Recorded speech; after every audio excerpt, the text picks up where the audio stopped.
తెలంగాణ పాలిటిక్స్లో BRS MLC కవిత అంటేనే ఓ brand. KCR కూతురు కావడంతో ఆమె షాడో సీఎంగా చలామణి అయ్యారు. కవిత మెట్టినిల్లు నిజామాబాద్లో రాజకీయ వ్యవహారాలకు కేంద్ర బిందువుగా ఉన్నారు. ఇటు బీఆర్ఎస్ శ్రేణులను అటు అధికారులను కంటి చూపుతో శాసించారు. ఇదంతా 100 రోజుల క్రితం మాట. ప్రస్తుతం తిహార్ జైల్లో ఉన్నారు. కవిత లేకుండా సాగిన 100 రోజుల రాజకీయంలో ఎన్నో సంచలనాలు, మరెన్నో మార్పులు, కొన్ని బ్రేకింగులు, మరికొన్ని బ్రేకప్లు. ఆ కథల కల్లోలాలేంటో ఇప్పుడు ఇన్సైడ్లో చూద్దాం.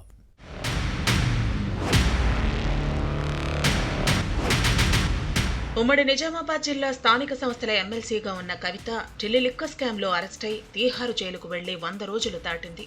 ఒకప్పుడు తన కనసైగలతో జిల్లా రాజకీయాలను శాసించిన కవిత లేని లోటు స్పష్టంగా కనిపిస్తోంది. ఈమెను నమ్ముకున్న నేతలకు చాలా సమస్యలు ఎదురయ్యాయి.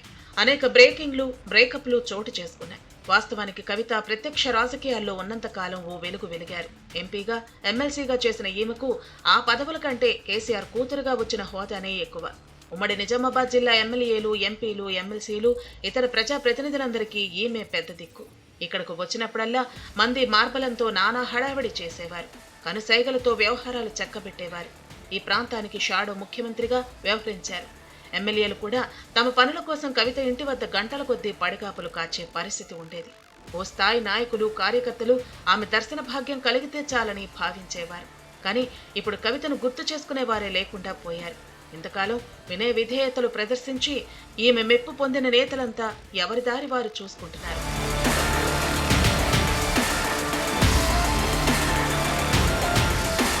కవిత లేకపోవడంతో ఉమ్మడి నిజామాబాద్ జిల్లాలో బీఆర్ఎస్ పార్టీ కకావికలమైంది.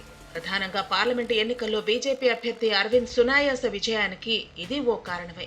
అరవింద్ను వెంటాడి మరీ ఓడిస్తానని శపథం చేసిన కవిత ఎన్నికల నాటికి జైల్లో ఉన్నారు. ఈమె ప్రభావం కాదు కదా, కనీసం కవిత ఫ్లెక్సీలో పెట్టడానికి కూడా కారు పార్టీ నేతలు ఇష్టపడలేదు. దీంతో క్యాడర్ ప్లేటు ఫిరాయించక తప్పలేదు. యథేచ్ఛగా క్రాస్ ఓటింగ్ చేశారు. పార్లమెంటు ఎన్నికల్లో ఘోర పరాజయం పాలు కావడంతో ఒక్కొక్కరు పార్టీ నుంచి జంప్ అవుతున్నారు. కవితను నమ్ముకున్న వారు పక్కచూపులు చూస్తున్నారు. ఎమ్మెల్యేలు, మాజీలు ఈమె అనుచరులను ఏమాత్రం పట్టించుకోవటం లేదు. కాంగ్రెస్, బీజేపీలో చేరదామన్నా వద్దనే పరిస్థితి ఉంది. 2 పార్టీల్లో డోర్ క్లోజ్ అయ్యారు. ప్రస్తుతం వారిని పట్టించుకునే నాయకుడు లేకపోవడంతో దిక్కుతోచని పరిస్థితుల్లో కొట్టుమిట్టాడుతున్నారు. కవిత లిక్కర్ స్కామ్ ఎపిసోడ్తో బీఆర్ఎస్ ఇమేజ్ డ్యామేజ్ అయింది. పార్టీ అధినేతల వ్యవహార శైలి రిపేర్లతో కారు గ్యారేజీలో ఉంది. ఎన్ని రిపేర్లు చేసినా మళ్లీ రోడ్డెక్కడం కష్టమనే వాదనలో ఉన్నాయి. పర్మనెంట్ గా షెడ్కే పరిమితమయ్యే అవకాశం లేకపోలేదని చెప్పేవారు ఉన్నారు. దీంతో బీఆర్ఎస్ కు భవిష్యత్తు లేదని భావిస్తున్న నేతలు ఎవరి దారి వారు చూసుకుంటున్నారు. కవిత బ్రాండ్ గా ఉన్న తెలంగాణ జాగృతి కూడా చల్లా చెదరైంది.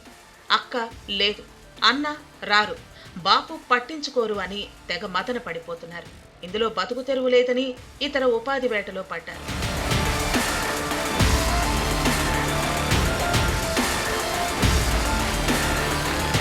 ఒకప్పుడు నిజామాబాద్ జిల్లా బీఆర్ఎస్ కు కంచుకోట. చావైనా రేవైనా ఇక్కడే అని కవిత ప్రకటించి అరవింద్ను మట్టి కరిపిస్తా అని ఛాలెంజ్ విసిరి ఎన్నో రోజులు కాలేదు.